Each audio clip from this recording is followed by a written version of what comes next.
Hello and welcome to Prison Architect. Alpha 12 has arrived, so we're going to go and take a look at the changes they made. We're here on Bearberry Prison, and we're going to go and check out all the changes they made. Now, for this Alpha 12, the major thing was contraband. Yes, so we will go through and look at all the additions they made. Now, first of all, we're going to go ahead and look at the new button. So, bam, you can see contraband, but it's locked. We got to open it through bureaucracy. So, let's see, how do we open it?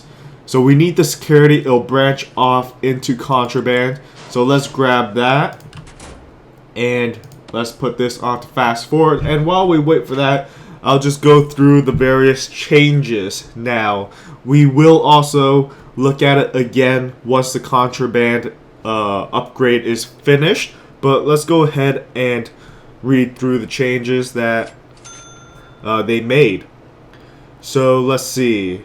So there's a new button for contraband, which shows the location for contraband depending on the room.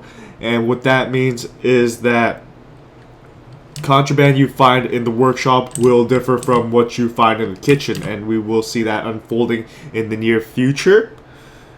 There's tools that could be used for escaping. I'm not too sure if the escape methods have been implemented yet, so like tunneling under the cells and things like that. You know, pulling an Andy Dufresne behind a poster.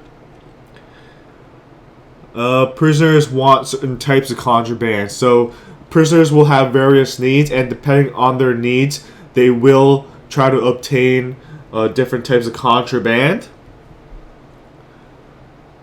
They will steal and try to hide them. So like any inmate who has various items that they should not be carrying, they will hide it in their cells or other locations. You know, for example, if you hide it in your cells, they could put it in the toilet. And if you're wondering, yes, that really does happen. They're very creative. I think one of the more creative things I've heard is that prisoners took a watertight bag, so a Ziploc bag, put various drugs in there, syringes, closed it up, made sure it's watertight, tie it to a string, and put it in the toilet. So you could flush the toilet and everything, and it wouldn't wash away the bag because the string would come out and be anchored on to a solid object outside the toilet, so maybe like the toilet seat or something like that. So for a quick glance, you wouldn't really notice. You have to really look at it in order to see that string there.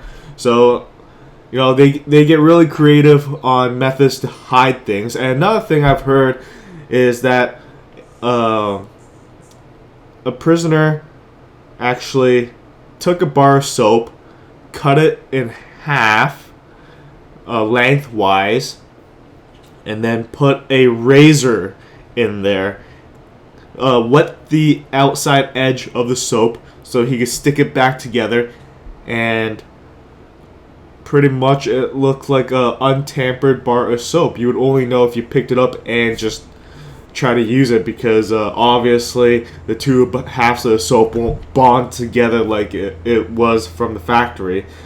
So it's really crazy how many different types of methods you could take in order to hide various objects. But anyways, it's been done. The contraband upgrade has been finished, so I guess we'll go ahead and see the changes. So let's go ahead and click this and see what happens. Okay, so they will add the graphics in the future. I guess they just want to bring it out. This is a lot of work they put into this. A lot of work. I could appreciate this. It's just mind-blowing that how much they added. But anyways, as you can see, in the security office you have jail keys, baton, SIGs. In the workshop you have saws, screwdriver, hammer, drills, poisons, and let's just jump over to administrative rooms. You got mobile phones, booze, SIGs. So as you can see, various rooms have different types of contraband. that they could take. And also, now you could go ahead and toss the cells too. So you can search cells for various items. Search cells, so you can see that right there. We're not going to do that though, as I will also explain later on in the video why you shouldn't go searching recklessly. I guess that's the best way to say it. And they also changed the dynamics of found contraband. So when previously when you found a contraband, the guards would just throw it on the ground, and that would allow other prisoners to pick it up. And that was kind of ridiculous, saying that if someone dropped contraband, like a guard found it, they should immediately pick it up and throw it out. However, previously that was not the case. However, they did change it, so it still throws it on the ground, but I don't think it's be able to pick up by other prisoners, and it disappears on its own after a period of time. Okay, so with that said, we could go on to reports, as they added a new tab right here, contraband. And if we click that, it shows the supply and demand. And there's the 4 various, I guess, types: weapons, tools, narcotics, and luxuries. And we have a high-ish demand of supply and demand. We have no supply, and we will go over that in the future as well.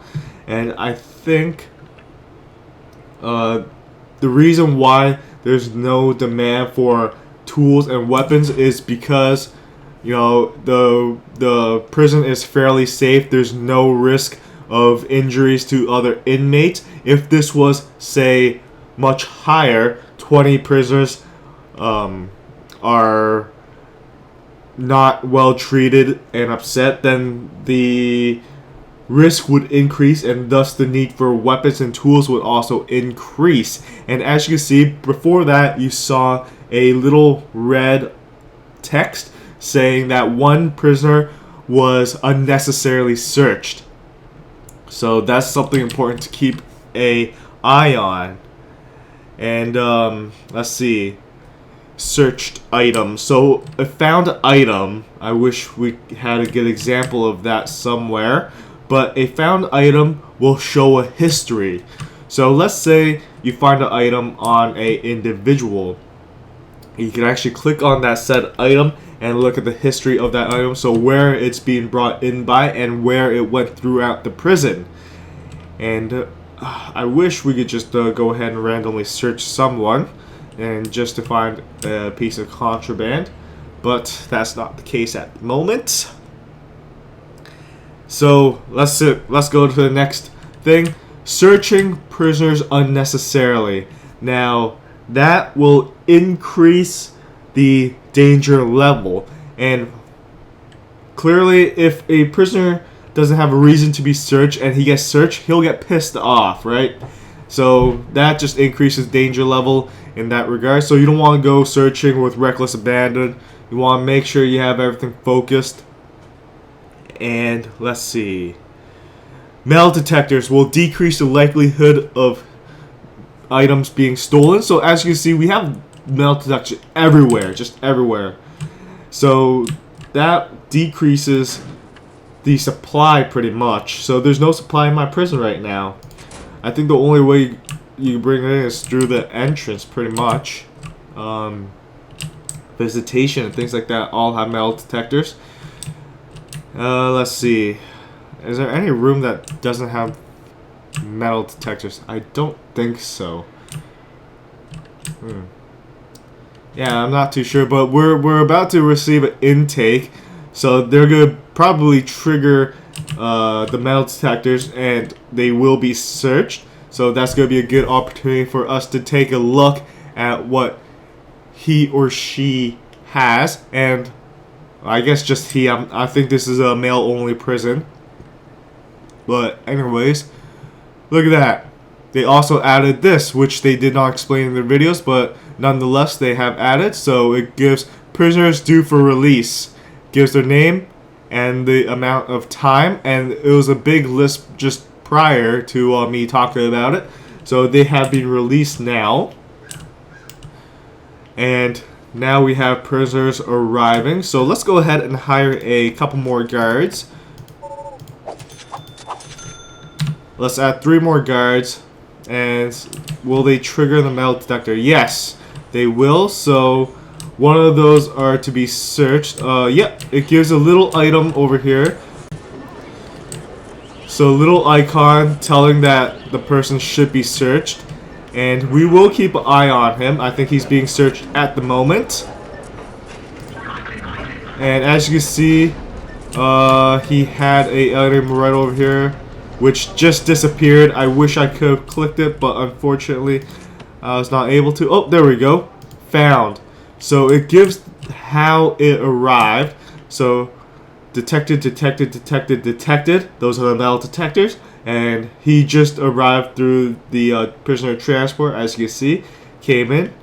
And it has been found right over here. So let's say we didn't have the metal detectors and he went all around the prison. It would show that event, so the history of that item. So that's very interesting that they added that, and it just gives you an idea of where your weaknesses are. Saying if you find enough prisoners and you could trace out a basic history of each item, maybe you could find a pattern and see where most of the items are coming from and increase security in that regards. So I like that change that they made there. And the last thing there is well, the last thing they mentioned in their update video, I was not able to find a changelog, which I was hoping to get my hands on, but unfortunately I was not able to find one. But anyways, I'm sure by the time this video is out, there's going to be a bunch of people who already made update videos. And of course, you can also go into IVsoftware and look at their videos, because they clearly understand their game much better than I do. And they explain it much better than I do as well. But anyways, the last thing I want to talk to is the suppressed effect, so status effect. Now right now we don't have anyone in solitary, I believe. Do we even have solitary in this prison? Or yes, we do, right down here. So if a prisoner gets into solitary, there will be a suppressed effect. Now what that does is, when the prisoner is under that effect, they are more compliant, and depending on how long they are in solitary, I think that increases the duration of the effect. So once they're under that effect, they're less likely to cause problems, so cause fights, arguments, and so and so. Now with that said, as the developers described it, this could lead on to a bigger project where you could control prisoners through punishment. And that would be fairly interesting, as you could make a actual high security prison based on punishment in order to control each person residing in your prison. Now, that's going to be some like crazy dictatorship stuff right there, which would add a complete new dynamic to the prison. And I'm looking this makes me crave the next alpha even more. Like, alpha 12 just came out, they added a bunch. Now after reading everything, I just want more. I can't wait for the next alpha. Alpha 13 is going to be amazing. Well, anyways, that's the gist of it. And I will link to their video in the description, and if I can find the alpha log by the time I upload this video, I'll also put that in the description. And yes, well, that's about it. So I just want to say thank you for watching. Thank you for listening to me ramble on about this alpha. I'm very excited about it, because it just adds a whole new dynamic to the game, and I'm always happy about new layers being introduced to the game. It just makes it more fun, right? More things to look at, more things to concentrate, and more things to analyze. So with that said, thank you for watching. I hope you guys enjoyed, and of course, until next time, I'll see you guys later.